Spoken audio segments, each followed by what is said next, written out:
Have you ever felt like God is silent precisely when you need him the most? Have you ever prayed and felt like your words hit the ceiling and came back empty? So many people carry that invisible anguish in their chest, a silent knot that tightens the soul and whispers an uncomfortable question: did God forget about me? But what if I told you that God's silence is not absence, that waiting is not punishment, and that this feeling of abandonment may, in fact, be divine preparation for something greater than you imagined? The Bible is filled with stories of people who went through the same thing. Hannah prayed for years and received no answer. Joseph was forgotten in a prison cell. David was anointed king and still spent years on the run. Even Jesus in Gethsemane cried out and was met with silence. But in every one of those stories, there was a purpose hidden in the process. God doesn't forget, he prepares. He doesn't ignore, he refines. Religion might make you believe that blessings mean no struggle, but true faith teaches us that heaven is working, even in chaos. And that's what we're diving into today. In this video, you'll discover why God seems absent when you seek him the most, and how this apparent silence is actually an expression of care. We're going to explore Matthew 17 and the transfiguration of Jesus, unpack what the Bible says about divine omniscience, and learn how to keep praying when everything around you says it's pointless. This message is for those who are tired of waiting, but still holding on to a thread of hope. Stay with me until the end, because this word might restore what fear tried to steal, the certainty that you were never alone. It was just another day in Jesus' ministry until he decided to go up a mountain with 3 of his disciples, Peter, James, and John. They had no idea they were about to witness something that would completely shift their understanding of heaven, faith, and the glory of God. They climbed that mountain as ordinary followers, but they descended carrying a revelation that would forever ignite their souls. At the top, far from the crowd, away from distractions and noise, something supernatural happened. Jesus was transfigured before them, and in that instant, heaven touched earth with a clarity no religion could manufacture. His face shone like the sun, and his clothes became as white as light. It wasn't a metaphor, it was real. The disciples stood stunned, speechless. It was as if the curtain between dimensions had been pulled back, revealing the true identity of their master. The one who walked with them, ate with them, laughed and cried with them, now stood radiant as the very Son of God in glory. It was as though the entire Bible had collapsed into one moment, showing that faith in Jesus was not built only on miracles, but on who he truly is. And as if that weren't enough, Moses and Elijah appeared beside him. One represented the law, the other the prophets, the entire Old Testament bearing witness to Jesus. It wasn't just a symbolic scene, it was a visible declaration that all of Scripture pointed directly to him. This wasn't spectacle, it was confirmation. Jesus wasn't just a teacher or prophet, he was and is the center of faith, the fulfillment of the promises, the living bridge between God and humanity. And what came next would shake them even deeper. Suddenly, a radiant cloud covered them, and the voice of God thundered, "This is my beloved Son, in whom I am well pleased. Listen to him." Imagine their hearts pounding, the ground vanishing beneath their feet, the weight of something eternal resting on their shoulders. There was no room left for doubt. Jesus wasn't a theory. He was the living truth. He wasn't just religion, he was relationship. That voice from heaven sealed everything they had just seen and pointed them to something we're still called to. Do today, listen and obey. That moment on the mountain wasn't just for the 3 disciples, it's a message for anyone who feels distant from God. Jesus doesn't only reveal himself in cathedrals, but in simple moments of sincere seeking. And more than a heavenly vision, that transfiguration pointed to an urgent truth. Before any request, even before your prayer takes shape, Jesus already knows exactly what you need. And maybe in the next step of our reflection, that reality will become even more clear. There's a huge difference between someone who responds to your requests and someone who already knows what you need before you speak. Jesus is not a heavenly receptionist waiting for you to dial the right prayer formula. He is God. And as God, he sees beyond words, beyond tears, beyond masks. He knows the root of your pain even before you can name it. That's the security of walking with him, knowing you're not being ignored, even on the days when heaven feels silent. Many people live their faith as if God only shows up when things fall apart. But that's where we go wrong. Jesus is not an emergency responder. He is a constant companion who searches even the thoughts we're afraid to admit. When Psalm 139 says that God knows our words before they're on our tongues, it's not poetry. It's a precise diagnosis of the soul. Philippians 4:19 assures us, He will supply all your needs according to His glorious riches. Faith isn't just for crises. It's the oxygen of the journey. How many times have you prayed not knowing what to say, only tears flowing? Yet somehow you felt comfort, direction, or even unexpected answers appear. That's not coincidence. That's care. When you're drained and an unexplainable peace surrounds you, it's Jesus whispering, I already knew. I was here all along. He understands your fears, your emotional needs, the insecurities you hide. And even when everything seems to go wrong, He's orchestrating the unseen details with divine precision. We just don't see it yet. That's why reducing your relationship with God to emergencies is like using an entire house just to sleep on the couch. There's so much more available. Prayer isn't just a rescue line. It's conversation, surrender, and presence. Imagine starting your day saying, Lord, I don't know what's coming, but I know you already do. That mindset changes everything. It makes your steps lighter and turns anxiety into expectation. When we truly believe He already knows what's ahead, faith stops feeling like a burden and becomes a bridge. And maybe that's the key to living a freer, fuller, and less fear-controlled life. When we grasp that Jesus knows our needs, we stop running around trying to fix everything ourselves. We learn to trust, and true trust is cultivated through daily practices, spiritual discipline, and small choices that can completely transform your connection with God. In the next part of our journey, we'll explore how this can become a lifestyle, not just a fleeting inspiration. Knowing that God already understands our needs is powerful, but living from that truth is something else entirely. Faith is not just theory. It's practice, habit, and the daily repetition of small actions that build intimacy with Jesus. And that construction begins in silence, in the space where the mind quiets down and the heart begins to listen.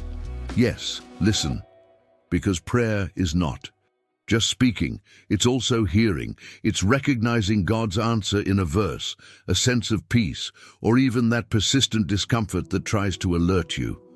One of the simplest and most profound ways to hear God is by practicing intentional silence. The Christian tradition calls this lectio divina. Choose a short passage of the Bible, read it slowly, reflect on it like someone savoring a rare meal. Then turn that text into a personal prayer. And finally, just rest. Sit in silence. This isn't doing nothing. It's resting in God's presence, saying, Speak, Lord, I'm listening. Silence is not emptiness. It's fertile soil where God whispers revelation. Another powerful habit is keeping a gratitude journal. It may seem too simple, I know, but writing down one or two things you're thankful for each day changes the way you see life. When you write that you're grateful for your child's hug, a warm cup of coffee, or a verse that touched you, something shifts. Your mind begins to recognize God's care in small things. And that leads to more gratitude. More gratitude brings more awareness of God's presence. It's a cycle of faith that starts with just a pen and a notebook. There's also the practice of anticipatory prayer. Instead of only crying out when life collapses, why not start the day saying, "Lord, I know you already know. Lead me, show me what's ahead." That's aligning your expectation with God's sovereignty. It's moving from survival mode to trust mode. You can apply this in specific areas of your life: health, relationships, big decisions. This isn't a desperate cry, it's partnership. It's walking alongside the Father with confidence that He's already one step ahead. And finally, the power of biblical anchors. These are verses you memorize not just to recite, but to cling to when everything feels unstable. Matthew 6:8 says, "Your Father knows what you need before you ask." Philippians 4:6-7 teaches us to trade anxiety for peace through prayer. 1 Peter 5:7 reminds us to cast all our anxiety on Him because He cares for us. Memorize them, repeat them, write them on sticky notes, put them on your mirror, your car dashboard, your notebook. These truths are spiritual anchors that keep your faith from sinking. And when these practices become your rhythm, your spiritual life begins to grow deep roots. To truly trust that God already knows what you need, you must understand who He is. And here lies something many people forget. Faith is not just a feeling, it's also foundation. The bedrock of our confidence is the truth that Jesus is God, part of the Trinity, and therefore omniscient and omnipresent. That means He knows everything, including the details you keep hidden even from yourself. Hebrews 13:5 reinforces this constant presence. "I will never leave you nor forsake you." This is the truth that holds your soul steady in dark seasons. But it doesn't stop there. Jesus is not a distant, unreachable, cold, mechanical God. He is a God who took on flesh. He lived among us. He cried, sweated, felt hunger, faced rejection, experienced fear. That changes everything. Because when you pray and say, "Lord, I'm scared," Jesus gets it. Literally. Hebrews 4:15 says He was tempted in all things just as we are, yet without sin. That makes Him the only one who can console us with real empathy. Not detached sympathy, but the deep understanding of someone who's walked the same ground you're standing on today. Another vital point is understanding the relationship of covenant. Jesus doesn't relate to us based on performance, but on His faithfulness. That means even when you mess up, He remains committed to your good. This covenant is an eternal pact, sealed in blood, not built on human promises. God doesn't walk away when you stumble. He lifts you up. And from this commitment flows the provision you need, emotional, spiritual, and physical. When everything feels like it's falling apart, that covenant is what holds your soul together. And don't get me wrong, understanding these foundations isn't just theology talk, it's spiritual survival. In times of doubt, what keeps you upright isn't an emotional high, but a firm conviction.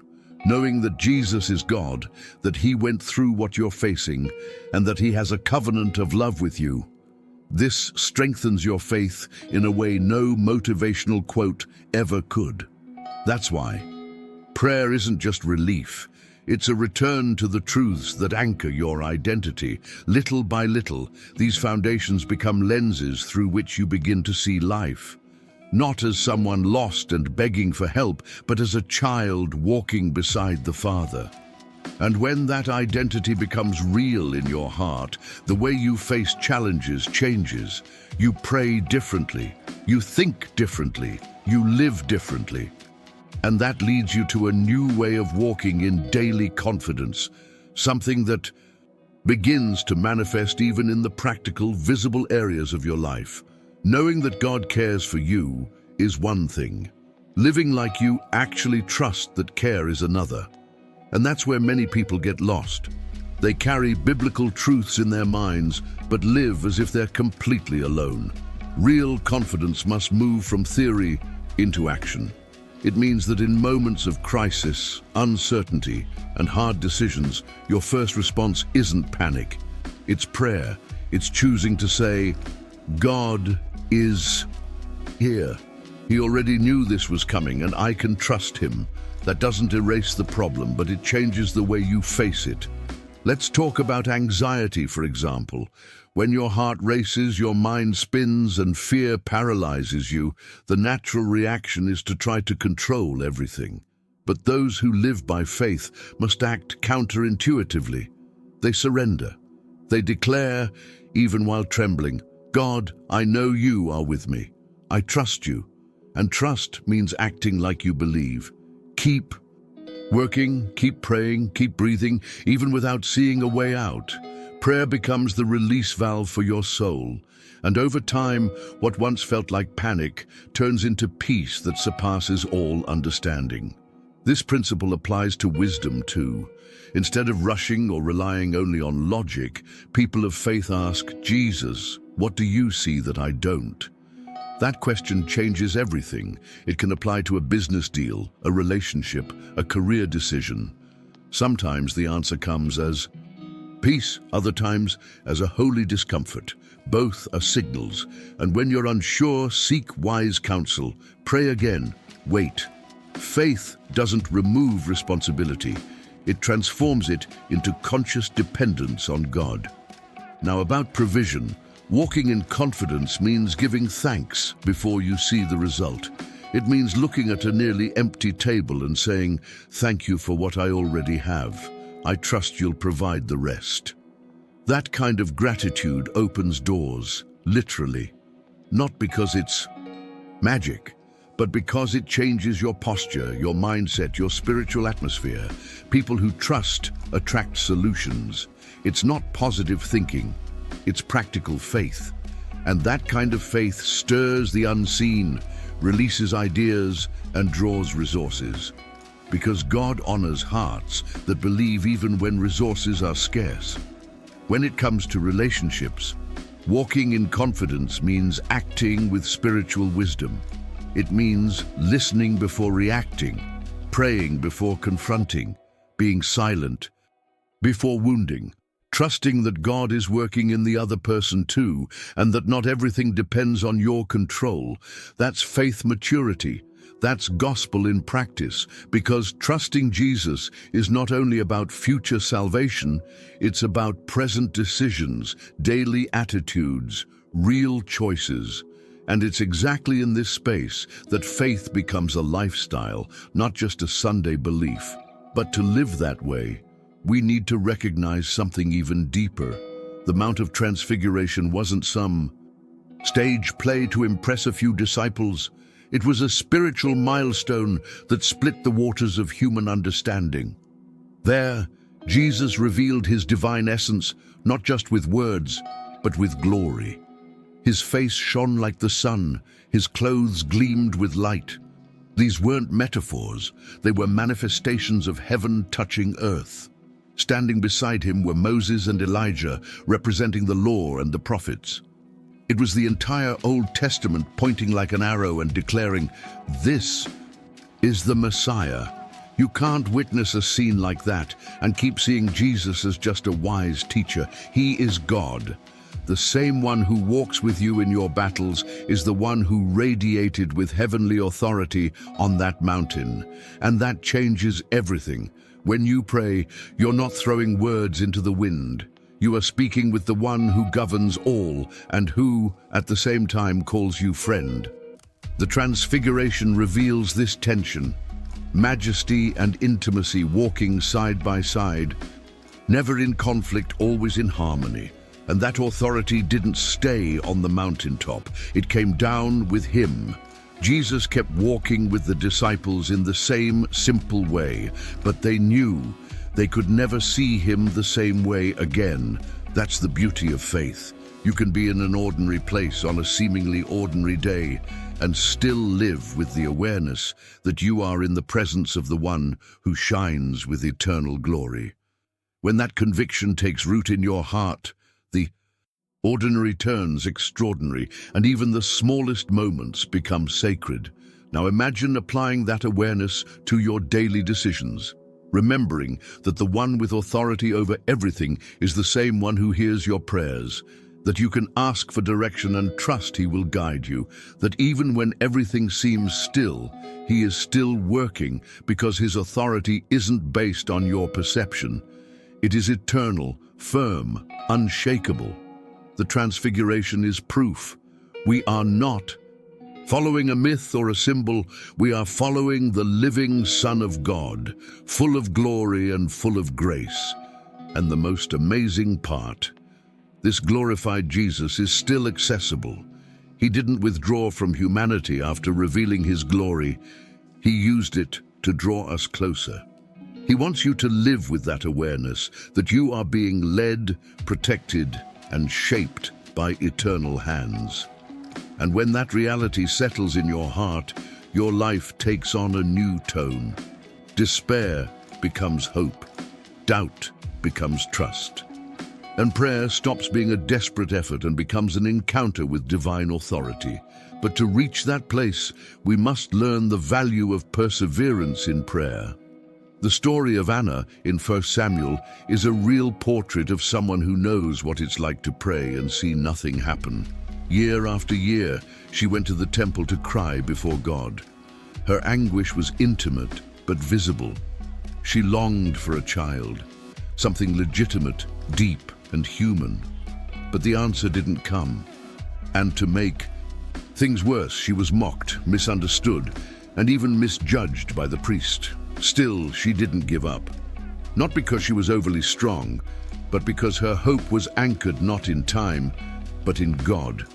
Anna teaches us that persevering prayer is more than persistence. It's a kind of faith that refuses to die. It's when you keep praying even when you're tired, frustrated, or wounded. How many times have you prayed for something and wondered if God was even listening? Anna went through that too, yet her posture was surrender. She didn't make a deal, she made a vow. She didn't say, "Let's see if God answers." She committed even before the blessing came. That's mature faith. That's the kind of trust that challenges the impossible. And when God finally answered, it wasn't just a child, it was Samuel, one of the greatest prophets in the Bible, born directly from a prayer soaked in pain and faith. That reveals something powerful. What you're crying for today might become the very instrument God will use to transform an entire generation. Hannah wasn't chasing fame. She was seeking meaning. And when God responded, it far exceeded her expectations. That's the nature of divine action. He hears every prayer, but he answers according to purposes far greater than we can imagine. The secret lies in how she prayed. It wasn't loud, formal, or a mechanical repetition. It was a poured-out soul. The priest saw her lips moving without sound and assumed she was drunk. It was the kind of prayer that doesn't seek human approval but touches heaven directly. And maybe that's what's missing today. Less performance, more truth. Hannah reminds us that God doesn't respond to perfect prayers, but to sincere hearts. And that changes everything, because sincerity is something all of us can offer. Even when we don't know the right words to say, you don't need polished phrases, you need surrender. And when surrender becomes a habit, faith stops being an isolated act and becomes a way of life. Anna shows us that the waiting may be long, but God's faithfulness always arrives. And that same faithfulness is still available to those who persist, trust, and pray with an open heart. When you live like this, prayer stops being a last resort and becomes your first language. And that creates space for the end of one cycle and the beginning of something far greater. Now that you've walked with me through this journey of faith, let me ask you something sincerely. What are you going to do with all of this? Will you keep praying like someone begging for crumbs, or will you rise in prayer like a child of a God who already knows what you need? Because real faith doesn't end with a devotional video. It begins when you get up and decide to live out what you just heard. It's not about memorizing verses, it's about embodying them. It's not about being moved by beautiful words. It's about trusting when everything around you goes dark. You were not forgotten by God. And even when your circumstances scream otherwise, your story is still being written by His hands. So don't live like someone who needs to see a miracle to believe. Live like someone who believes even before the miracle happens. Remember what we've covered. Pray with anticipation, use silence as shelter, memorize scripture as an anchor, and keep a gratitude journal. These are simple steps, but they make heaven move on your behalf. Don't underestimate the power of quiet and consistent faith. I challenge you to apply at least one of these steps in the next few days. Choose a verse to memorize. Say a prayer of anticipation first thing in the morning, or write one line of gratitude before bed. Small actions create great transformation when practiced in faith. And if you've come this far, that's already a sign that God brought you here on purpose. He's still watching, listening, and caring. And even on the days when you don't feel anything, He is still at work. Don't forget that. Now tell me, which part of this message spoke to you the most? Which spiritual practice will you start applying today? Comment below. I want to read your story and pray with you. And if this word touched your heart, like the video, subscribe to the channel and activate notifications so you can keep receiving messages that strengthen your faith. God bless you. And remember, we post new videos here every day. Don't walk alone. Faith is the bridge between what you see now and what hasn't yet arrived. And you're no longer walking this road by yourself.